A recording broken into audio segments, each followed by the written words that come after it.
Malam hari ini saya akan mengajak saudara untuk melihat di dalam satu kebenaran firman Tuhan. Coba Anda buka di dalam Injil Matius, pasalnya yang ke-20. Matius, pasalnya yang ke-20, ayatnya yang ke-29 sampai dengan ayat yang ke-34.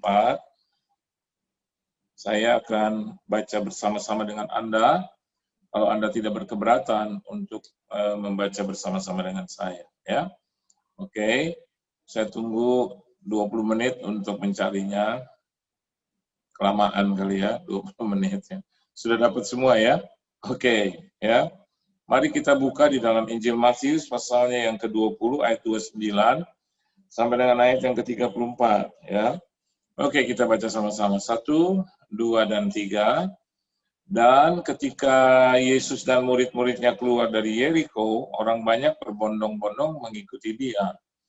Ada 2 orang buta yang duduk di pinggir jalan mendengar bahwa Yesus lewat, lalu mereka berseru, "Tuhan, anak Daud, kasihanilah kami." Tetapi orang banyak itu menegur mereka supaya mereka diam. Namun mereka makin keras berseru, katanya, "Tuhan, anak Daud, kasihanilah kami." Lalu Yesus berhenti dan memanggil mereka, ia berkata, "Apa yang kamu kehendaki supaya aku perbuat bagimu?" Jawab mereka, "Tuhan, supaya mata kami dapat melihat."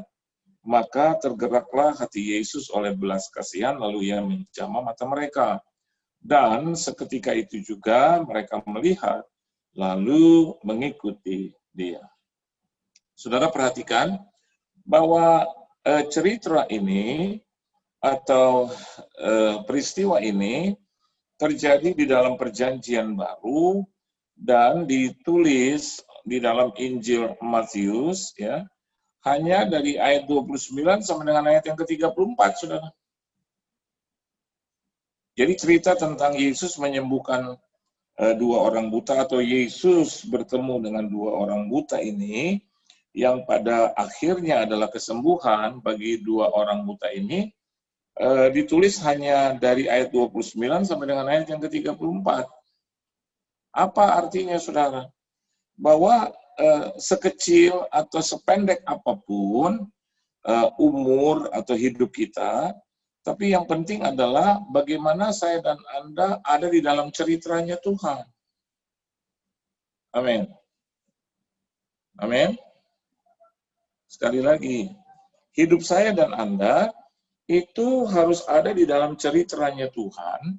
Saya dan Anda dipakai oleh Tuhan, ditentukan oleh Tuhan untuk menjadi pemain-pemainnya, aktor dan artisnya, saudara, aktrisnya, gitu. Jadi kalau saya dan Anda bisa mengikuti itu, terlibat di dalam ceritanya Tuhan, maka yang terjadi adalah selamanya happy ending. Amin.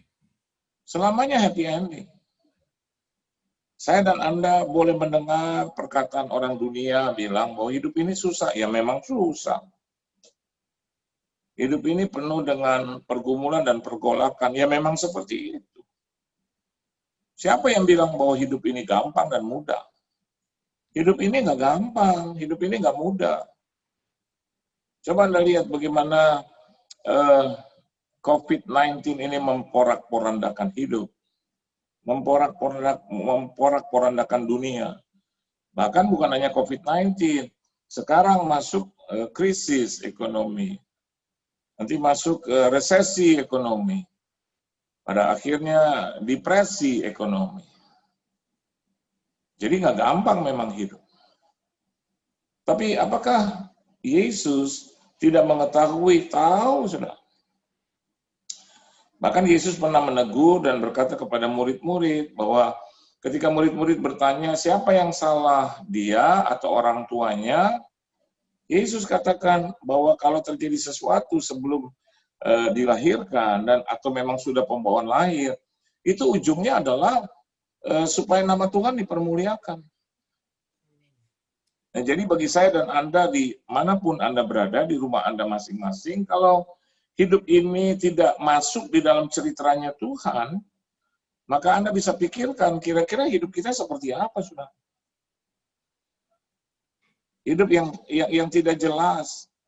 Kristen, tapi Kristen yang tidak jelas. Jadi orang yang beribadah, tapi ibadahnya nggak jelas. Maksudnya Pak, apakah tata keramanya atau tata caranya bukan di situ. Tetapi ketika kita beribadah, kita tidak tahu tujuan kita ibadah itu apa. Kita tidak tahu bahkan tujuan hidup kita ini apa. Sehingga akhirnya ketika orang mau beribadah, tidak beribadah, tetap aja ngantuknya jalan. Kenapa demikian? Karena dia tidak bisa membedakan. Karena sepertinya dia tidak ada di dalam ceritanya Tuhan. Padahal Tuhan sudah menentukan saya dan Anda menjadi umat-Nya. Amin. Menjadi hambanya, menjadi anaknya. Bayangkan itu. Itu sesuatu yang spesial. Sesuatu yang khusus. Tapi memang hidup ini kembali lagi terserah kita gitu. Saya mau bawa kemana hidup saya? Anda mau bawa kemana hidup Anda? Dan seringkali kita bilang kita bawa-bawa Tuhan. Kita bilang kok Tuhan begitu ya, kok Tuhan jahat ya. Seperti tadi kesaksian. Tuhan tuh nggak jahat. Betul, siapa yang bilang dia jahat? Tuhan tidak pernah jahat.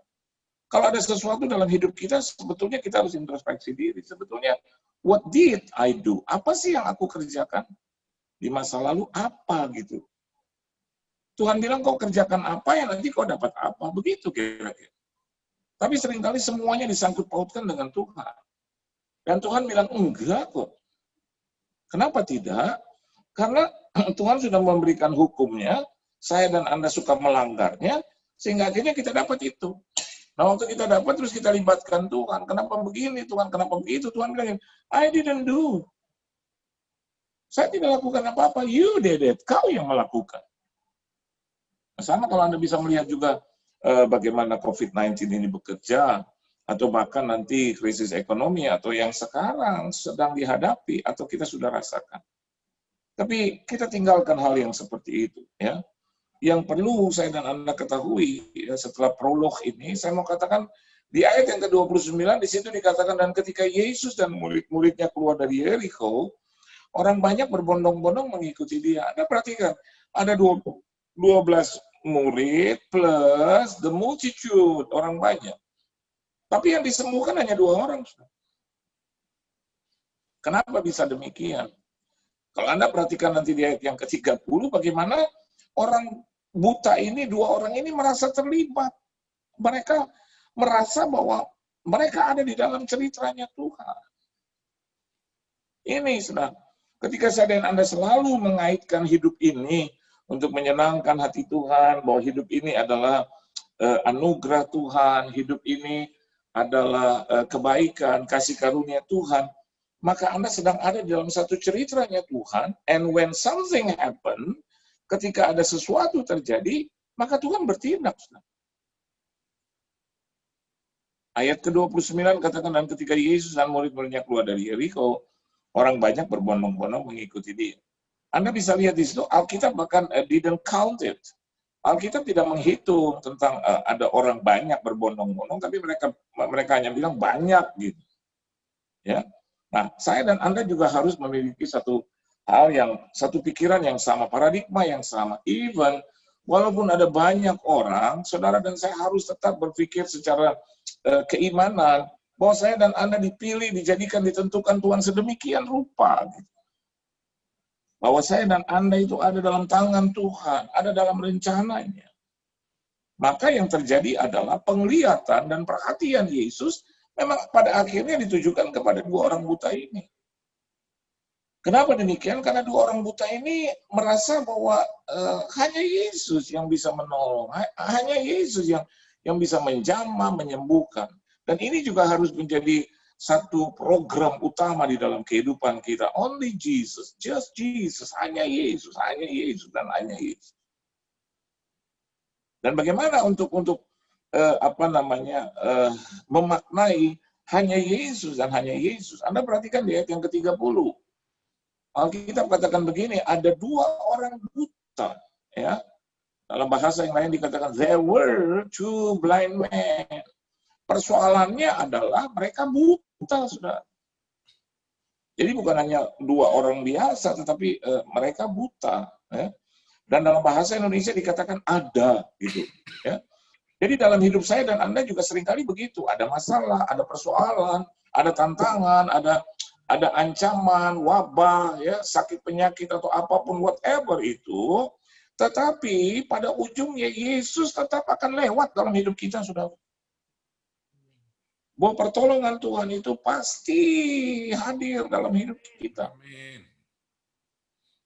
Tapi persoalannya adalah ayat yang ke-30 di situ memakai satu kata kerja, bahkan dua kata kerja.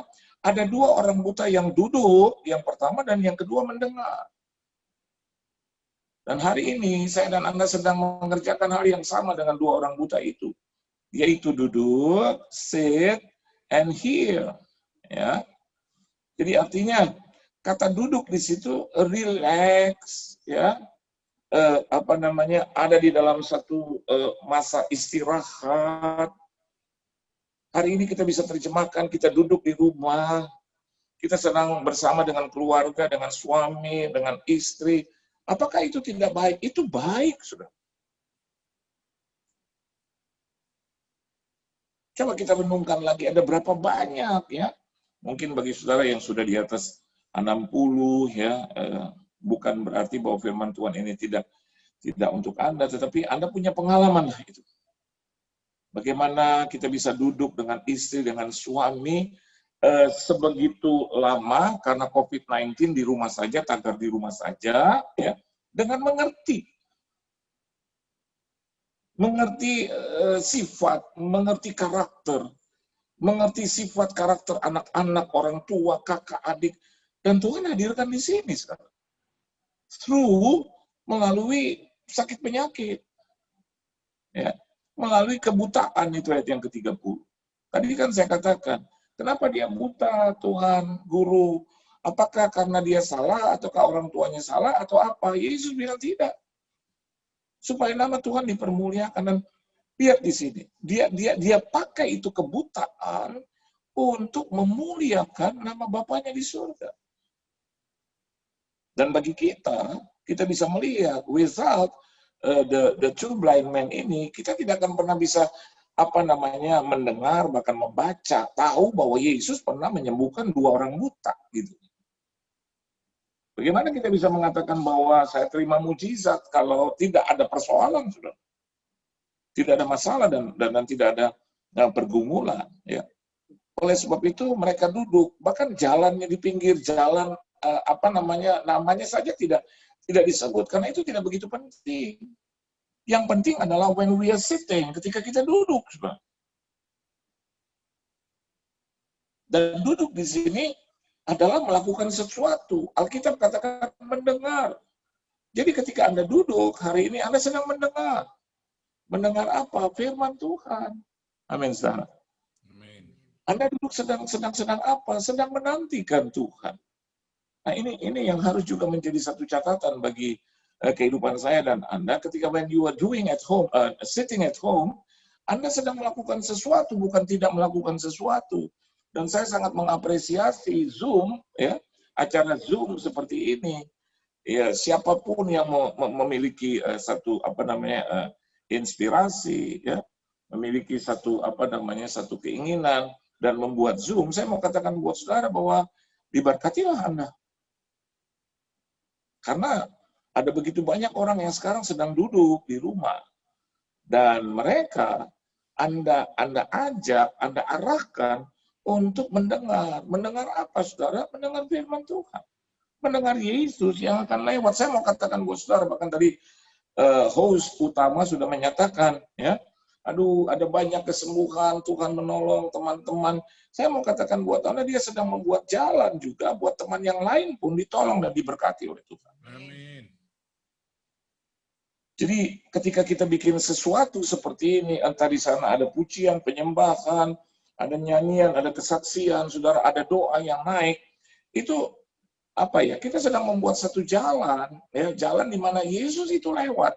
Every day, tiap-tiap hari Yesus lewat dalam hidup kita. Dia selalu ada di sekeliling kita. Amin. Dia ada di hati kita, di dalam kita. Dia mengelilingi bersama dengan kita.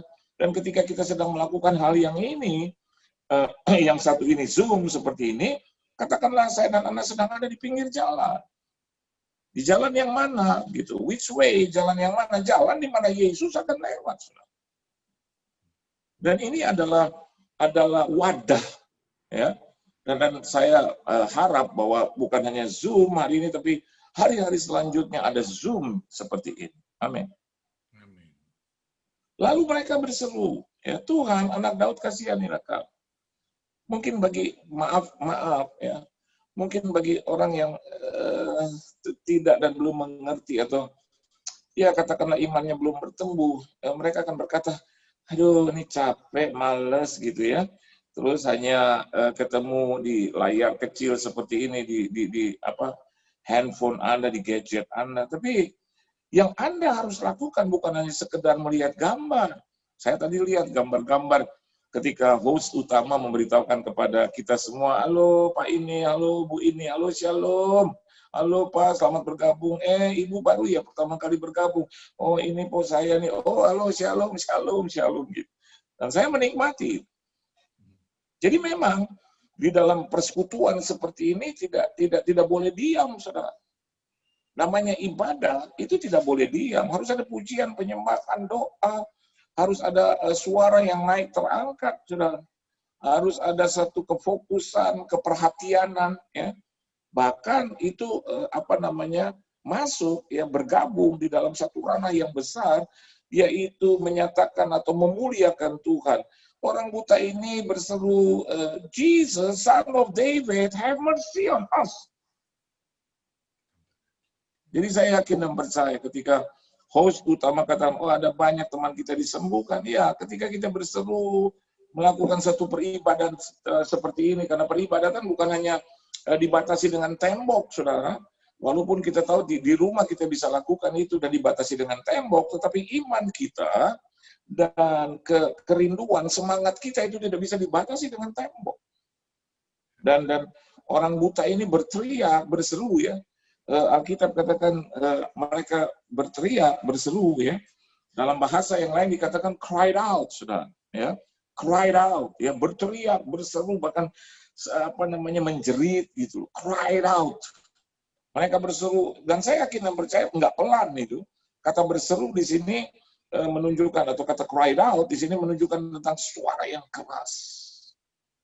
Kenapa mereka harus bersuara keras? Sederhana, karena mereka harus mengatasi suara-suara yang lain. Anda harus berusaha keras ketika Anda ada di dalam Zoom ini. Berusaha keras untuk tidak melakukan aktivitas yang lain, berusaha keras untuk menyatukan kefokusan, bersungguh-sungguh, itu tidak mudah. Kalau untuk bergabung di Zoom ini aja doing nothing, mudah. Anda bisa senderan, Anda bisa bolak-balik, tetapi fokus, tetap ada di dalam hadirat Tuhan, itu yang susah. Dan mereka berteriak, mereka sudah ada dalam satu kefokusan. Mereka bilang, Jesus, Son of David, have mercy on us. Ada tanda seru di situ, cried out. Mereka berteriak dengan suara nyaring. Jesus, Son of David. Pertanyaannya sekarang, apakah suara-suara nyaring itu masih terdengar bagi Tuhan, keluar dari mulut kita? Ataukah saya dan Anda sudah dikalahkan dengan COVID-19?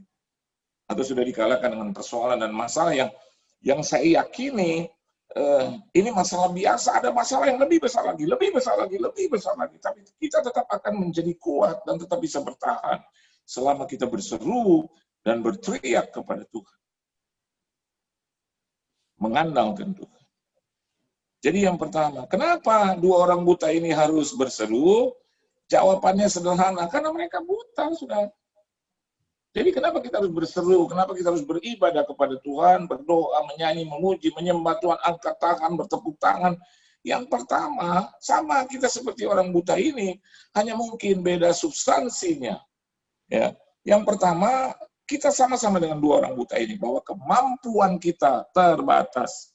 Kalau Anda lihat ada orang buta, pasti Anda akan berpikir bahwa kemampuan dia pasti terbatas. Setuju? Setuju, saudara? Amin. Ya. Kenapa kita harus berseru kepada Tuhan? Karena kemampuan kita terbatas. Dua orang ini buta, jadi terbatas. Tapi justru di dalam keterbatasannya, imannya tidak terbatas. Amin. semangatnya tidak terbatas. Jadi hari ini, mari saudara, justru karena kemampuan kita terbatas, kita berharap kepada Tuhan yang memiliki kemampuan tidak terbatas. Amin.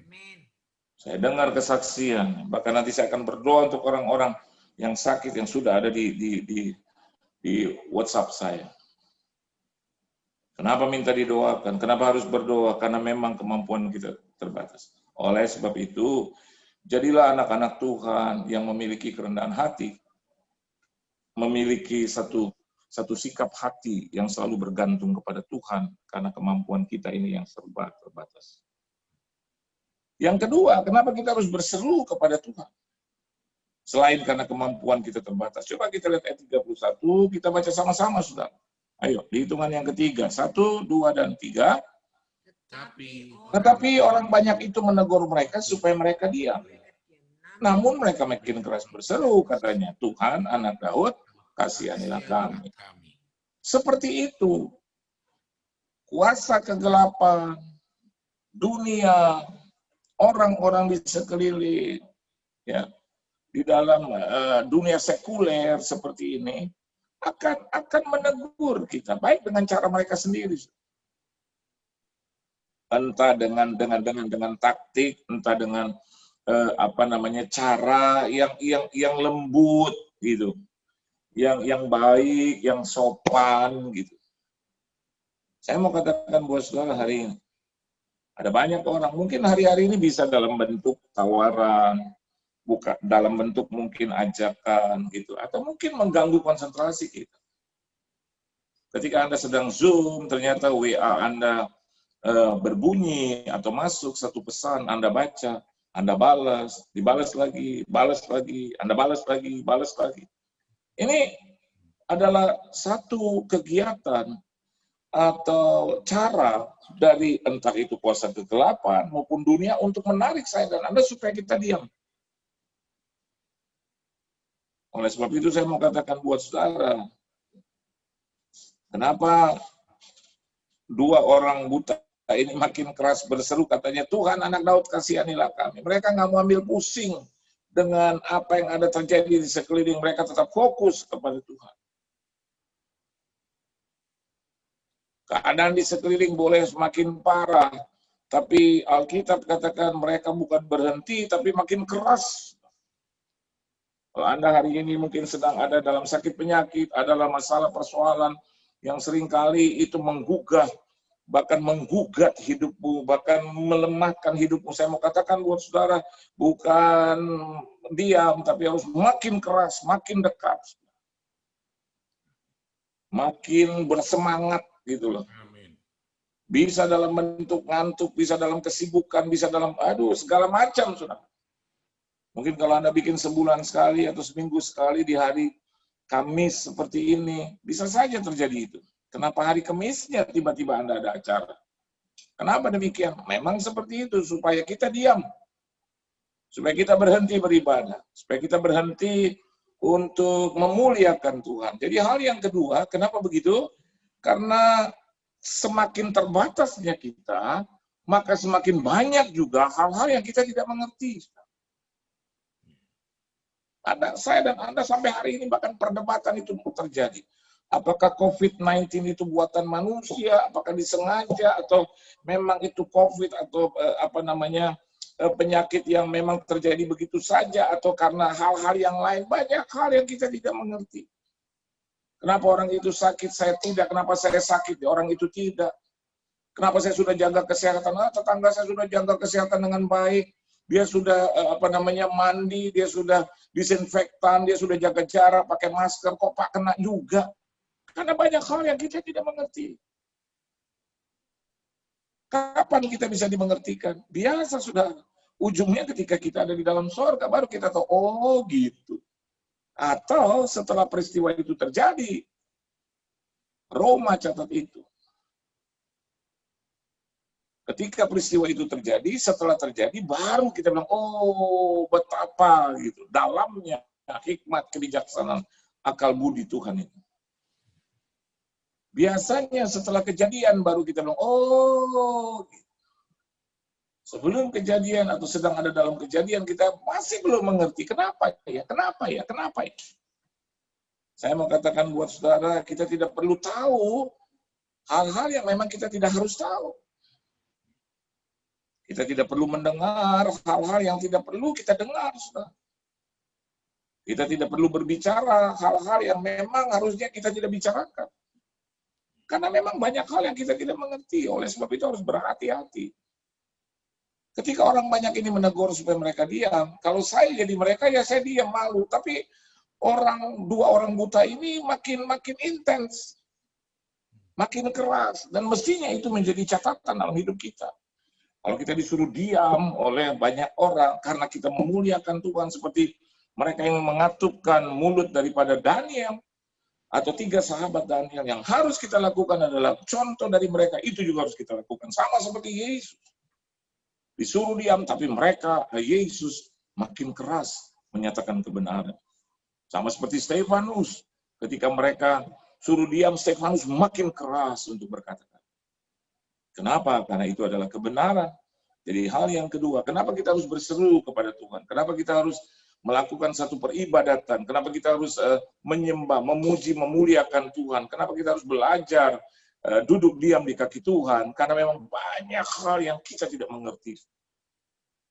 Nanti pada akhirnya Tuhan akan memberikan pengertian buat kita. Yang ketiga, kenapa juga kita harus memuji, membesarkan nama Tuhan? Kenapa kita juga harus ada di dalam penyembahan itu? Ayat yang ke-32. Mari kita baca sama-sama ayat yang ke-32. Alkitab katakan begini, 1, 2, 3. Lalu Yesus berhenti dan memanggil mereka. Ia berkata, apa yang kamu kendaki supaya aku perbuat bagimu? Anda lihat ada sesuatu yang menarik di situ? Halo? Ada? Ada sesuatu yang indah di situ, saudara? Yang indah adalah Yesus berkata kepada mereka, apa yang kamu kehendaki supaya aku perbuat bagimu? Itu keindahannya. Tapi sebelum keindahan itu terjadi, didahului dengan kalimat, Jesus stopped and called them. Jadi, sebelum jawaban doa itu terjadi, sebelum kita disembuhkan, sebelum kita menerima berkat, maka ada kata, and Jesus stopped and called them. Apa artinya, saudara? Berarti sebelumnya Yesus ada dalam posisi berjalan. Berarti sebelumnya Yesus itu sepertinya tidak mengindahkan mereka. Karena Alkitab katakan memanggil mereka. Dan di ayat yang ke-31, mereka makin keras berseru. Berarti sepertinya Yesus tidak mengindahkan. Hari-hari ini kalau kita berdoa, kalau kita meminta kepada Tuhan, rasanya belum diindahkan atau tidak diindahkan. Saya mau katakan buat saudara, kita ada di jalur yang benar. Amin. Amin. Kalau lama ini saya mau katakan, kita ada di jalur itu. Nah, Alkitab katakan, and Jesus stop. Kenapa dia harus berhenti? Karena 2 orang buta ini sudah menarik perhatian dia sedemikian rupa. Dan Yesus berhenti untuk tidak memperpanjang. Memperpanjang apa? Jarak. Dia tidak membuat jarak itu menjadi lebih panjang lagi. Tidak. Tapi dia berhenti. Artinya, dia tidak lagi memperpanjang jarak itu. Dia berhenti dan bukan hanya sampai di situ. Dia panggil mereka. Artinya mereka mendekat kepada Yesus. Hal yang ketiga. Keindahan itu terjadi dalam hidup kita ketika kita memuji, membesarkan, ada di dalam Zoom, dalam bentuk kebaktian, ibadah, pujian, penyembahan. Karena itu semua membawa kita dekat dengan Tuhan. Alkitab tulis dan katakan, hanya dekat Allah saja aku tenang. Amin, saudara. Amin. Jadi persoalan dan masalah hanya bermuara ke dalam 2 hal. Yang pertama adalah membawa kita dekat, semakin dekat dengan Tuhan, dan yang kedua membawa kita semakin naik, bukan turun. Itu kunci daripada kenapa Tuhan izinkan persoalan dan masalah dalam hidup kita. Hanya ada 2 hal. Membawa kita dekat dengan Tuhan. dan akan mengangkat kita tinggi, hidup kita tinggi. So, yang ketiga, kenapa kita harus berseru kepada Tuhan? Karena itu semua akan membawa kita semakin dekat dengan Tuhan. Allah tidak pernah meninggalkan kita. Amin, saudara. Amin. Allah tidak pernah mencobai kita. Amin. Amin. Ya. Dia adalah Tuhan yang bertanggung jawab. Saya selalu berkata dia adalah Tuhan yang bertanggung jawab. Dan kalau ada persoalan dan masalah itu hanya membuat kita semakin dekat. Jadi bukan Tuhan yang menjauh. Kita yang kurang dekat, itu intinya.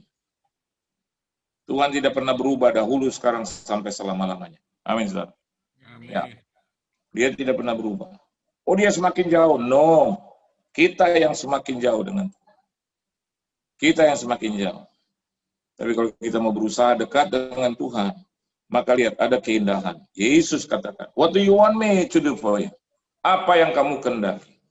Kalau sudah pakai kata what do you want me? Berarti apa aja? Apa saja? Entah itu kesembuhan, itu berkat, jalan keluar, jalan yang terbuka, apa saja. Dan ayat yang ke-33, jawab mereka, Tuhan, supaya mata kami dapat melihat. Lihat, mereka tidak keluar dari kerinduan mereka. Mereka tidak keluar. Dan biarlah kita juga seperti itu, tidak keluar dari kerinduan kita yang sama juga dengan kerinduan Tuhan. Dan yang keempat terakhir, ayat yang ke-34. Mari kita baca sama-sama, saudara. 1, 2, dan 3. Maka tergeraklah hati Yesus oleh belas kasihan, lalu ia menjamah mata mereka, dan seketika itu juga mereka melihat, lalu mengikuti dia.